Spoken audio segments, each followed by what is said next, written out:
Well, welcome. My name is Keith Parsons, and we're going to talk about WLPC. We just got done with it. Oh, not even maybe even 2 weeks ago. It feels like it was just yesterday, though it took a long time to get there. So I'm glad that Seven Signals, thought that this would be a good topic because, of course, Mhm. I like talking about, the conference because it's kind of my baby. Right. So there's a little information about me. Uh, I, if you want to track me down, there's a little QR code. Been doing this for a while, and oh yeah, I keep using the old picture because I liked when I had brown hair, not white hair. But this is what happens when you get COVID. I got COVID and my hair turned white. Go figure. It has nothing to do with age. Just saying. So a long time ago, actually in 2014, I was thinking that I wanted to make a conference for me. It was actually a very selfish act. I've been to, I've been attending Comdex and Networld, and even it was called Networld Interrupt, and then Interrupt, and been attending conferences for a very long time because I enjoyed parts of conferences. The parts I didn't enjoy was being felt like I was what was being sold. People wouldn't look at me, they were looking at my eyes, they'd be looking at my badge. And they get their scanner like, "Can I scan your badge? Can I scan your badge?" And there were and some trade shows have little things where you get a passport and you have to go around to all these vendors and get stamped and then you win some prize because the goal in a lot of conferences is to be a lead for the vendors who are there paying to make it happen. So I kind of thought, what if we just turn the conference idea upside down? And instead of being about the vendors, and we just happen to be the bait for vendors, what if we just make it about the people, just about the people who I want to be there? So I floated an idea, and luckily Twitter was a thing, and there was enough people on Twitter, and I that was my total marketing technique, and said, let's meet in Austin at this hotel, and we're going to hang out and talk about Wi-Fi for 3 days. Anybody want to join me? And luckily, about 80 people did. And we had a great time. And we found that even, and I thought it was all about just the conference proper, about the sessions and what we did during the sessions. But one of the big takeaways from that very first one was every night, like every single night, down at the bar in the middle of this hotel, probably 95% of all the attendees showed up and they hung around all night long. It wasn't just about the presentations during the day. They just wanted to be together, and that's okay. So we took that feedback from the first one and have tried to build a conference that people wanted to attend. Now, we do have vendors come, not because we like vendors trying to buy us as a lead, but a lot of really, really good Wi-Fi people happen to work for vendors. So they come and they have good topics to talk about. So anyway, that was where it started. It started 10 years ago, and we just had our 10th anniversary in Phoenix just a little while ago. So the idea was just make a conference that people wanted to come, and it was something that I wanted to do, and glad that lots of other people wanted to join me. So we had lots of other chances to pull this off. In the same year, in October, we did one in Maastricht, south of Amsterdam, and that was successful. And then we did Dallas the next year, and it grew, and we did more things in the Dallas show than we did in Austin. We kind of made some more evening things. Then we went to Berlin, and you can see a list here. Except for that weird 2021, there's just like nothing there. I don't know what was going on in 2021 anyway. We also didn't have a Europe one in 2020 for the same reason. But COVID went away. We came back and we had them back in Phoenix and Prague. We did, and because of Fernay Munoz, Fernay is from Colombia, speaks Spanish, and so we started to try to figure out if we could also do some of these in Latin America, in Spanish-speaking countries, to hold them there. They're a little different. They're only 2 days, not 3 days. We have different kind of deep dives. They have different budgetary requirements sometimes in Latin America, so we do this slightly differently. But we do get lots of people to come and present and enjoy the conferences there. So we've been doing a bunch here, and at the last one, 2024, you can see we have 3 more scheduled for this year, and we're glad to have everyone attend. They're just kind of fun. So from 2024 Phoenix, just a couple of weeks ago, here's some numbers of what we did. We had about 10% growth. We've been trying to keep the growth not any more than 15% per year, and we do that by limiting the number of registrations. I didn't want it to also be a conference where you go and there's too many people. We want it so that you feel intimate's the wrong word, not that kind of intimate, but it's tight and social, and that people can hang around together and talk, not like there's thousands of people there. So we've kept it at about that 10% limit. So we just happen to have the largest one ever, which is nice. We had about 375, 380, something like that. We started a couple years ago adding boot camps. Now, a boot camp is nothing more than a 3-day period of time where you come and take a course. You might have taken an ECSE course or a CWNE course or vendor courses from Cisco or Aruba or Ruckus. We offer those, and we offer other type of, some are certifications, some are just an in-depth course. And we get about almost 40%, more than a third of attendees come for those extra 3 days. One of the downsides of that is you have to eat hotel food for 6 days. So there is that.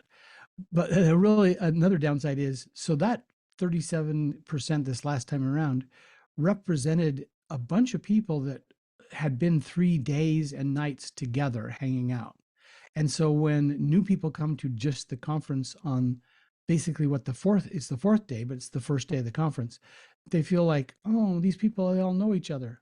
Well, they didn't 3 days ago. So if you come to the boot camp, there's a longer time to form those kind of friendships and camaraderie. One unique thing that we do different than a lot of other conferences is, even though this was our largest ever, we still had about a quarter of everyone who attended is a presenter. Like I say in the conference, it's all about the people. And so we try really hard to get as many people to present as possible, because it's the people that have all the cool ideas and the thoughts and the ability to share what they've learned. This time around, and it's the same number we have just about every year, about a third of the attendees are first timers. They've never come, they've heard other people come, and they like, I'd like to be there. So we like having newcomers come. It's a great way to get engaged with the community. So if you think, most of the first timers aren't going to be presenting because they hadn't had enough cycles to get in the system. So that means about half of those who have attended in the past are presenting. That's a pretty big number. So if you want to come, and we'd love you to come and present. You have something that we could share and learn from. Now, that doesn't mean that every presentation is fantastic. We've had some not so fantastic presentations, but that's the luck. And in a little while, I'll explain how we pick those presentations. Now, this year we had 15 deep dives. A deep dive is something we added. We did the first one in Budapest, probably 7 years ago, where we wanted to let the attendees build something, make something, learn something extra, do a deep dive into a new piece of technology. And this year we had 15 different topics. Again, those are like the sessions that get voted on, and if people like them, we bring them back and they come back and do it again. Those take place on the afternoons of the first 2 days of the conference. So like from 3 to 6 in the afternoon on the first day and 3 to 6 on the second day. That allows us to basically have a 1 day or a 6-hour special training course. And you'll see in the list in a minute the kind of things that we like to cover on those. It started out where everyone had to do the exact same thing, and then we've branched out. Now we have everyone split up and you do a wide variety of different things. So our boot camps, and don't worry, I'm not going to go through and mention all of these. The boot camps you can see from this list are things that people wanted to get training for. Now, truthfully, we added these on the front end because we have everyone together and we have the hotel. and adding an extra 3 days on the front end to have a boot camp was a fairly simple thing from a conference organizer and allowed people to come and hang out. It also allowed us to offer training. And here's the beauty of this. Some people have training budget but no conference budget. So if you want, you come to training, it's a 6-day training and we'll just invoice you according to training. If you have conference budget but you don't have any training budget, you're coming to a 6-day conference. However you want to work it out. We do this on purpose because some people just want to come and do it, but they don't have the funding for one way or the other. And we found about a third of the people consistently come for the whole 6 days. There's a lot of fun classes here. Luckily, I think I've taken just about all of these, except for the two new ones on the top. They're enjoyable. We try to get the best in the world of the subject they're going to be teaching.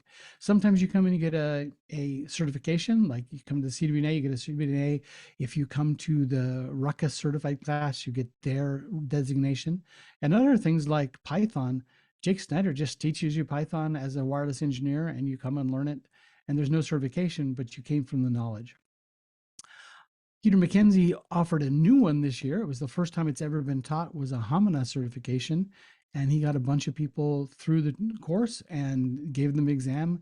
And there are now Hamana certified people out there. So boot camps come in early. Um, I don't want to say which is my favorite because I've enjoyed most of these. Okay, I didn't enjoy the Python one because it's just didn't stick in my head. My brain was melting every day. But these are really good classes and they're quite enjoyable, especially if you like learning. We had 15 different deep dives. Now, deep dives are kind of weird. If you look at the list here, drones, why are we doing drones? A couple of years ago, we had 3 or 4 years of having a 3D printing. You're like, 3D printing, what does that have to do with wireless?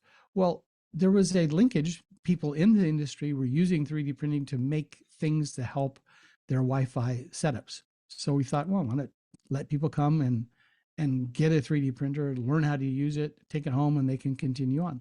And that cycle lasted for a couple of years. We have one with antennas with Jim Palmer where you make physical antennas and test them with a little ham radio that can be a generator of RF energy, and then you show the differences of how the antennas physically work. And that one's been going for a couple of years. I don't know if Jim's going to want to do it in the future, but it kind of has it rides for a while. People like it, and then they go. Same with the drones. We started out with Mike Wade showing people how to use drones to help in his wireless consulting practice. And then he shared that and other people want to come along. So we've got a whole bunch of these. The perennial winner for the last couple of years has been WLAN Pi. You come get a WLAN Pi and you work through a whole series of lab exercises to learn how to use your device. Sometimes, like the Hamana, you get a license to Hamana as part of the class. Sometimes you just come to class and have learning. It doesn't necessarily have to have anything with it, but if there's something that would help the learning process, we try to include those in your deep dive kit. So this is the list we had this year. I'm not sure if all of them are going to be around next year, but I get to do, and this is where I get it. I don't want to say boast because I don't think it's anything special other than I really enjoy it. Fernay and I and some others get a chance every year when there's a new deep dive. We want to put pressure on the deep dive instructor, pressure to not procrastinate, pressure to make sure the course is done and it works and the hands-on labs work. So we schedule in the weeks prior to the conference a chance and we fly to their house or their office and we meet with them and have them do the deep dive with us. We're the practice dummy students. And that I found helps in two ways. One, it gives them a hard deadline because all of us like to procrastinate to the last minute. And so if we can get them to procrastinate and finish earlier, then they're a little more ready for the actual conference itself. And the second thing it is it lets them practice and get some of the bugs out of the class. If it's a first time class, you think you've written a really good deep dive with labs at work. And then when they hit stupid, people who don't know what you know, and they do the exercises, sometimes the lab exercises don't flow like they should. So we get a chance to fix that. So I've been lucky that I've got to attend nearly every deep dive we've ever had. And it's wonderful. Because of that, we've had other people say, "Oh, that's not fair. I want to go to 2 deep dives or 3 deep dives." And we just don't have time. Every WLPC, there's one time slot for deep dive. You have to pick the one you want and you get to go, and there's no changing because we schedule these and buy the stuff and have kits ready for everyone and don't have enough spares. So you can't be moving, but you want to pick them. So we came up with this idea, and we'll see if this flies on the next WLPC. We're going to have a boot camp 3 days before the conference, and each day is a different deep dive. So you could come and get a boot camp, a deep dive boot camp, 3 deep dives, and then you'll get a fourth one when you are in the regular conference itself. And we'll see if anybody wants to sign up and do that. It's kind of our WPC way. We float an idea, and if it works, we'll keep doing it. If it doesn't work, we'll try to find something else next year. Well, we had 50 presentations this year, actually more than 50. And of those, we had a call for presentations. Call for presentation that goes out about 4 5 months before the conference. We send out a call for presentations. We put it on our mailing lists. We send it out on Twitter, on LinkedIn, and then people submit their submissions, something they would like to present, both for a presentation and a deep dive or a boot camp. We float all 3. And then we collate those all together and we send them out as a survey to all past attendees. Since we don't know who the new attendees are, it's kind of hard to find them, but we send it to all past attendees and we let them vote. Based on the votes, those with the most amount of votes get the most amount of time. It's that simple. Now, sometimes we move things around a little bit to do, okay, I'll tell you the secret. If you're a vendor and you're trying to scam the system and you have hundreds of your employees vote for your sessions because you want them to rise to the top, we know you're doing that. It's pretty obvious. So sometimes, though, they get a lot of votes, they get a lot of votes by cheating. And so they don't necessarily get the most amount of time because we see the cheating going on. We like people who work at vendors to present because sometimes they have some of the best presentations. We don't like being scammed. So there's a little negative penalty if we see, I don't know, something like consecutive IP addresses for 200 votes, all for the same thing.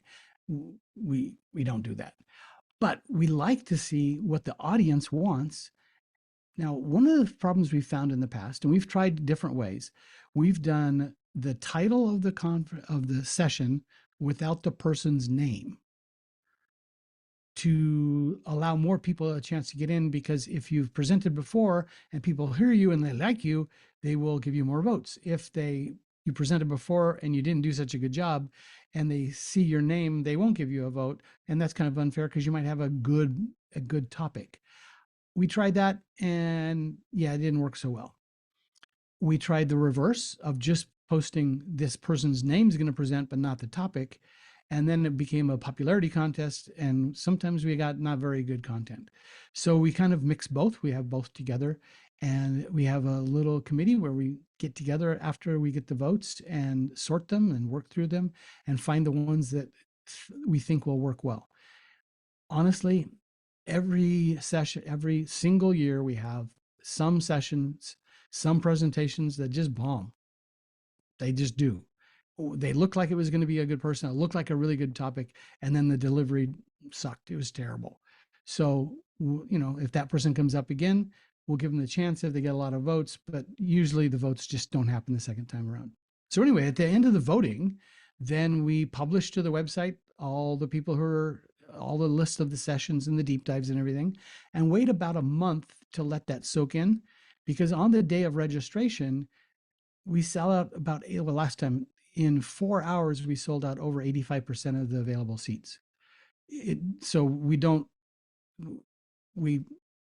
give you a month to make your decisions and talk to your bosses and your wives and your spouses and find out, can I go? I want to go. Was I voted for? Whatever. And then on the day of registration, you kind of have to be kind of fast to pull that off. We sometimes, like this year, we ran out. Well, every single one of of our WLPCs for the entire last 10 years has sold out. We've sold out every seat. This year we sold out a little sooner, and then we had to go back to the hotel and beg and plead, can we get some more hotel rooms? And some people even didn't get a hotel room on that site. It was someplace else. So registration, be early. You're on there. Well, this year we added a new thing called Spotlight Sessions. This is our chance to help newbies, and you might be one of those newbies who want to come and present, to get their voice, their presentation skills, their topic out into the public, but we don't have enough time slots on the main stage. So we set up a second stage with a professional studio with a live audience and give you a chance in the evening to present. And then those go up on our YouTube channel, just like all the other presentations we've had, giving people a chance to see you present and what you in your topic and more information to share. So even if you attended WOPC, you might not have attended all of the spotlight sessions. So you too can go and learn more by going to that YouTube channel and finding those extra spotlight sessions. Hopefully it helps people get better votes for next time around because people have seen them. So we added that spotlight session thing this year. As I mentioned, if you want to find any of these, here's the URL, a link to. You just go to YouTube and search for Wireless LAN Professionals, or there's the official link. On the right side, it shows we've got about 14,000 subscribers and over 1,000 videos. We've been doing this for 10 years and collecting every session that's been presented at every single conference. Obviously, some are in Spanish, most of them are in English. There's a wide amount of things if you want to learn. It's just sitting there waiting for you to go learn. They're all recorded. Our bumper on the front's a little boring when you see it. There's a little music, and then the session starts. We tried to make that pretty short. So if you'd like to go see the sessions from Phoenix or Prague last year or any previous ones, they're all freely available. You can go get them. One of the things I mentioned, and I will mention it right here. Something I say in every session is, I think knowledge is like manure. If you spread it around, it helps things grow. And we would like the knowledge that happens in the conferences to go to as many people as possible. So we put it freely out on the YouTube channel. The corollary to that is if you hold on to knowledge, you just stink. So don't stink. Give information away as freely as possible. And here's my best memories from WPC this year. When you have this kind of request, I don't want to diss anyone. There was 50 plus presentations, 15 deep dives, 11 boot camps, and I've attended most of them and I liked them a lot. But to pare it down, here's the ones that I think, and these are not in ranked order, they're just ones I picked from circling ones that were memorable to me. Wes Purvis works for Mist. He used to work for Cisco. He knows his stuff. I think he's got one of the best styles of giving a presentation. In fact, I've got a slide in a minute showing you how you too can follow his style. I'll detail it out for you. Carl Benedict also works for a vendor, but he talked about troubleshooting and learning how to troubleshoot from fixing cars when he was younger, and his mentor. So I liked it because he talked about mentorship, because I think a lot of us should, and if we don't, we should doing more, and new people should come into the industry and have mentors to help them. So it was good that he not only talked about his mentoring, but it was, decent and useful information on how to troubleshoot Wi-Fi. Tom Carpenter rocked this OFDM. He got in the nitty gritty of OFDM, and his presentation was as smooth as butter. He had obviously practiced. He knew the terms. He could say OFDMA, and it wasn't hard to say. It was like he used these terms every day of his life, and it was smooth. You might have to watch it a couple times because he's fast and he's spot on in talking about it. Francois, if you want to just start with one and see how to make a really good slide deck, Francois' slide deck on the math behind phi, we know how the phis work, but he breaks it down into formulas, and his step-by-step slides that were beautiful as well was a fantastic way to reinforce what the phi rates are, how they're calculated, why we use the MCS table to see things. And obviously he's got a fantastic MCS table where you can go and use it online. Bob Friday's been, oh, by the way, Bob Friday also won the Lifetime Achievement Award because he's done so much. He's been on the cutting edge of the leading edge of so many transitions in our industry that is fantastic. But what I liked about his topic, he was talking about how to make Zoom calls better, but he used tons of data that they've received at Juniper Mist about Zoom calls and figured out what were the issues, what were the real issues why Zoom failed or had an issue, and you fix them before they happen. So watch that one to see what those data points are. Some of them are fairly simple things you can implement in your network to help your Zoom calls, even though you don't have all the data that they did. Brian Ward talked about cable, how to bring a fiber cable with power out to a remote site. And I like when Brian talks because he picks a subject that is adjacent to Wi-Fi, something we need to know, and just shares his experience and how to do it. And that's something you can do if you want to come speak as well. And then Dennis was hilarious.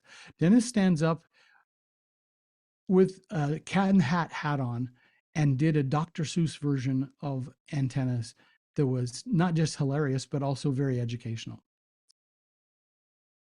Ian again pushed on mentoring. I love mentoring. I think we should encourage that if and wherever we can.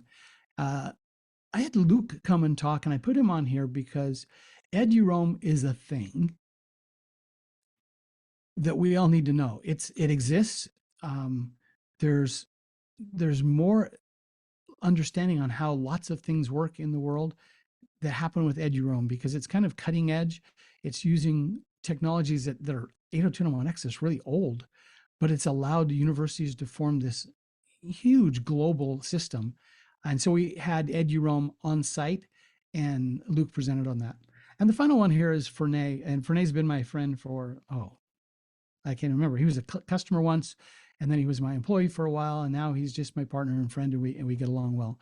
He spoke specifically on radiation, doing a bunch of work in nuclear power plants around the world.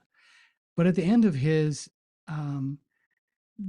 Stephen Cooper came up and showed a little video from Raymond Hendricks, who was diagnosed with ALS, and his last WOPC was in Prague. And Fernay did a fantastic job of putting together a GoFundMe campaign, and we had people within days cover, I don't know, $25,000 for Raymond to help him transition into this new phase of his life, and he can't travel so much. So before he got worse, we helped him along the way. And Raymond gave Fernay a video of thanking him and gave him an award, the heart of the community. And I totally agree. Fernay is the heart, the beating heart of our community. And so, yeah, we have some teary-eyed moments there, but it's okay. We're still human. We can get together and realize life continues, and we can help each other along the way. So some honorable mentions. Of course, in not to be outdone by Prague, where Cisco gave away free APs to all attendees, Sudhir from Mist held a party, and in his party gave a free 6 gig access point to all attendees, and they were physically there in the room and handed them out to all the people as a evening activity. That's not a bad way to go. You go drink, have some food, listen to someone talk, and you walk home with an AP. So I thought that was quite memorable. Another really memorable one was NetAlly had Mike Panaki, and he wrote a new course for NetAlly AirCheck, and that was one of the deep dives. And I was lucky enough to attend it. Fantastic deep dive, great instruction, Mike. But they had an Etherscope and a Cyberscope. It's their kind of high-end devices that can do testing. And one of the types of testing they do is called LANBERT. And with LANBERT, you can soak test a minute, 2 minutes, 24 hours, a cable, an installed cable, and have it come back and say, okay, it might be Cat5 cable, but we pushed 2.5 gig on it 99.97% of the time. So you don't have to replace that cable, even if you're moving up to multi-gig scenario because you've proved that cable works. I love the idea. I've used it with some customers to show that they don't necessarily have to pull new cable all the time. Or you might have to if that cable is really bad. But in this example, and why I said Ethernet's bananas, they took 4 bananas and they stripped off Ethernet wire in the middle of a cable section, plugged them through the bananas, and then pushed 2.5 gig Ethernet across bananas. They even pushed PoE over bananas. It was fun, it was entertaining, and quite educational to realize sometimes we think our cable plant, oh, it's just Cat 5 or it's only Cat 5e. We should upgrade it to 6. But if you test it, you can find that it actually really works. Now, I don't recommend running them through bananas, but even when it's that bad, it works. They also showed one of the reasons the bananas worked is because they were in the middle. If you put the air the closer to the end point, there's more chance of failure, and they demonstrated that. We also every year have a swap meet. I went through my garage and took a whole bunch of buckets of stuff. Others bring their used gear. And it was amazing how people came and found something that they could use and reuse it at home, put it in their home lab. There's also some stuff we just put straight to the garbage because if after hundreds of people looked through it and didn't want it, it obviously doesn't have any value. But it was nice to see the sharing between the community, not just in knowledge and experiences, but their physical gear they didn't need for their lab, they could share with someone else's. And I have to say, I think the spotlight sessions worked. There were some fantastic presentations in the spotlights, and hopefully next year around, people will see those and vote for those.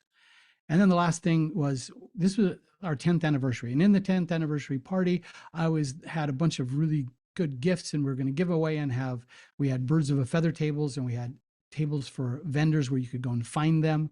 And we didn't allow the vendors to give away anything because we just wanted you to go talk. It was supposed to be a time to talk and share.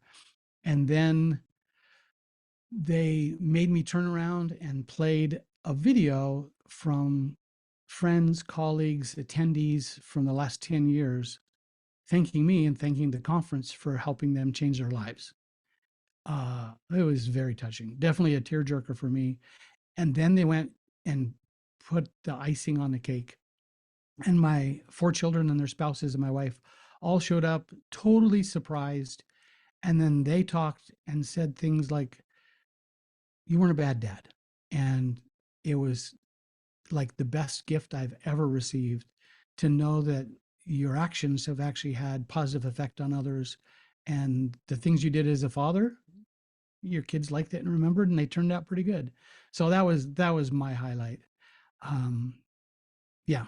So how can you get involved? I think you should get involved. Either you've attended, and I've seen a lot of the names on this list who are attending today who've shown up, but lots of them, and I think that's fantastic that you like coming. And some of you haven't engaged with this community yet. So here's how I think you can also engage and get involved. One, find a problem that exists in your real world. Brian Ward found a problem that he needed to light up this quad on his campus, and there was no cable plant there, so he had to figure out how to get it, and it was too long for Cat 6 or Cat 7. He had to go to fiber, then he needed power, and he found a solution, and then he shared that solution with us. So find a problem that you need to solve anyway, then design an experiment. One of the ones we had in the past was someone said, "I don't know if BSS coloring works. How would I prove that?" And built a scenario to test BSS coloring on, BSS coloring off, and calculate the differences. And went through and showed, if you do all these things, and it took literally months to work through the numbers, and they did it over and over, it gives you, in a real world scenario, perhaps 5% improvement. That is fantastic information. We now know I don't want to waste all that time just for 5% throughput. But someone did the work. They did an experiment, they did a design, they gathered data of some kind, recorded their answers, and then when it comes time for a call for presentations, give us your topic. if it's interesting and people care, and if you cared, obviously, I'm guessing pretty much our rest of our audience will care as well. It'll get voted, and then you get to come and express and show your findings. A lot of people think, I wish I had an hour talk. How come they don't give me 30 minutes? How come I only got 10 minutes of talking? You can deliver fantastic information in 10 minutes. One of the reasons every single WOPC we have more and more 10 talks, fewer and fewer longer talks. One is to get more people engaged. And two, if you deliver properly, you don't need that much time to actually just rock it and take the information you gathered, share it, and deliver it quick and easy. The other side is if you're listening to someone and they're talking about fiber plant, and I don't have fiber plant, okay, wait 10 minutes and the next topic will come up. So a win on both ways. So I would love if more people got involved, and you do it by just thinking, find a problem, solve the problem, and report the problem. Now, along the way, if you happen to write a blog post about it and share it, then people will see that and you have a better chance of getting involved later. So here's the future events we have coming for 2024. Valencia and Mexico City will both be in Spanish. So if you're a Spanish speaker, we would love to have you come. Uh, I think at those we're closer to 85% of the attendees are presenting. So it's a good chance for you to present in your native tongue. We have Prague already scheduled. It's in the books. We have the hotel contracts done, as well as Phoenix for 2025. So just hold the dates for these. We would love to have more people come and join us. So that's my little top things from this year's WLPC. I now have some time with Heather to see if anyone has any questions. Heather, if you want to source those, or I could Oh yeah, fire up my Q&A and see on my side. I got you. We do have a couple questions about, I think some people may have missed it, where they can watch the presentations. Oh, well, let's bring that back. That's easy. Let's leave that on the screen while the other ones ask questions.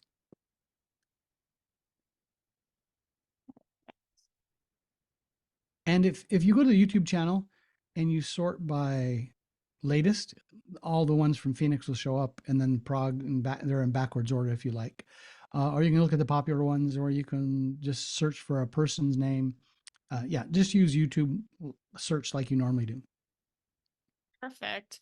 I have an anonymous attendee asking for a sweet, sweet discount. They're asking if there's any special offers for students for the classes or deep dives. Um, the answer is not normally. We Mhm. do, and there's no official program for this, but we do offer scholarships, is what we call them, where when people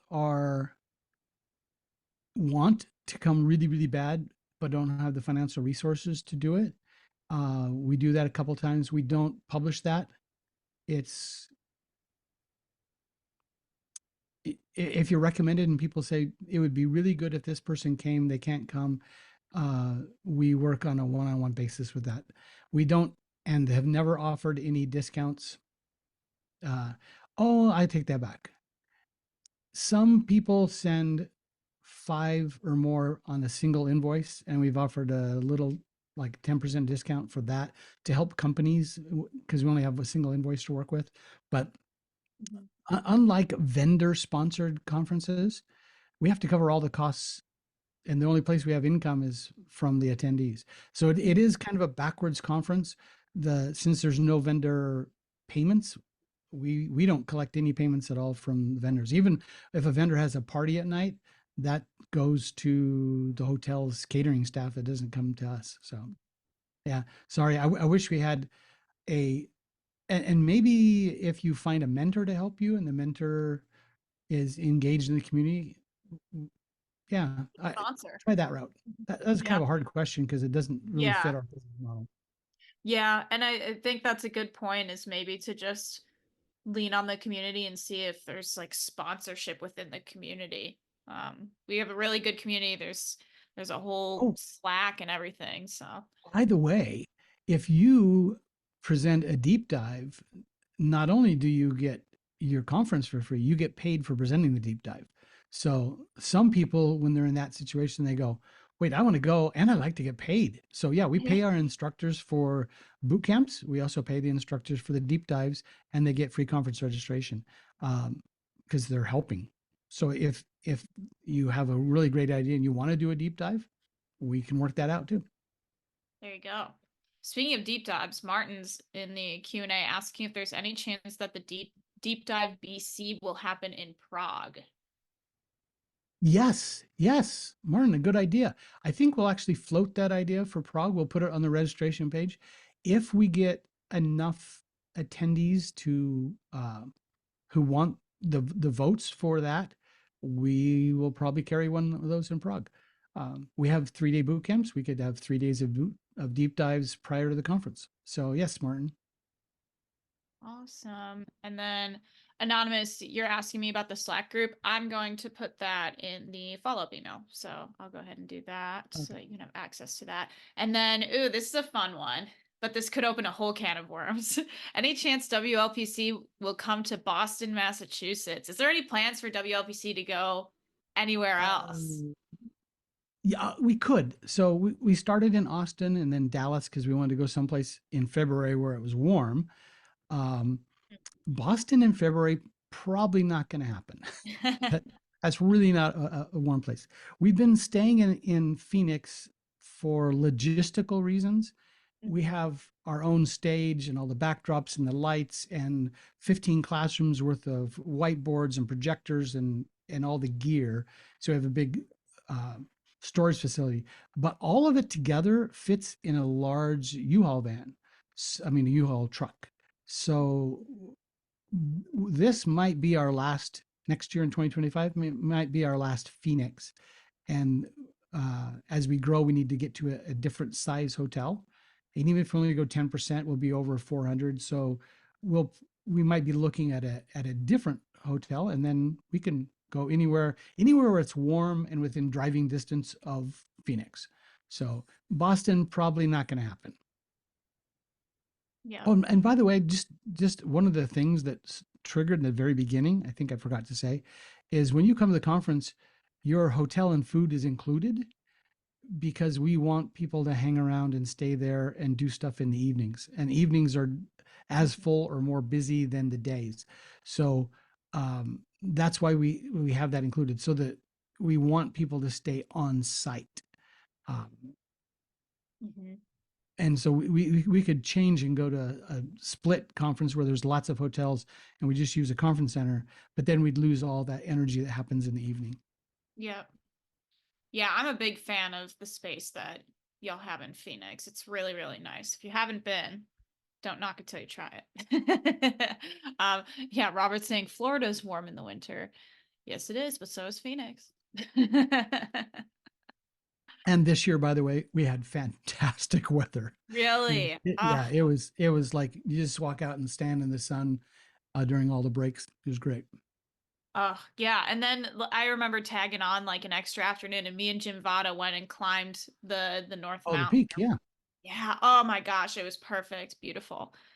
Highly Yeah, recommend. and Jim and friends also had, and we there's like group. It's what I like about it is the community just does things. So Yeah. Jim and some friends went on bike rides every morning because they found people like biking and they went together. There's runners who go running together. There's a yoga who does yoga together. There's a prayer group that holds prayer groups. There, you've got a bunch of your friends there, and if you have an extra hobby, yeah, we encourage Yeah. all of that.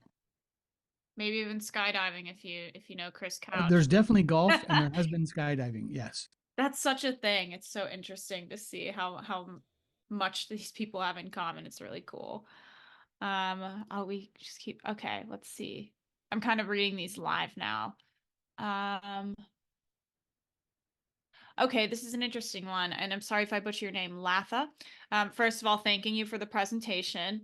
I am self-learning on networking skills and wireless tech. Could you please share some pointers on how to seek mentors in the space? I am not Oh, able to do it yet. Am I? And she's still trying to find, she or he is still trying to find a mentor. uh, Lotta, if that's how, sorry. Yes, I have a really good way to do this. And in fact, if you go on YouTube, I think I presented this as a 10 talk once. Um, we are we're social animals. We like to be around with other people. Mhm. We like solving problems. And so what I suggest is you find a problem, again, the same issue. You find a problem, and then you can go on LinkedIn or Twitter, or there's a Slack channel for Wireless LAN Professionals. Actually, Wi-Fi Professionals is the name of that Slack channel. I don't run it. Manon and Sam and Phil run that one. And you get in those Slack channels and you post a question, and you might tag it with a specific person's name, but you're posting it to the general public, and you'll get some answers.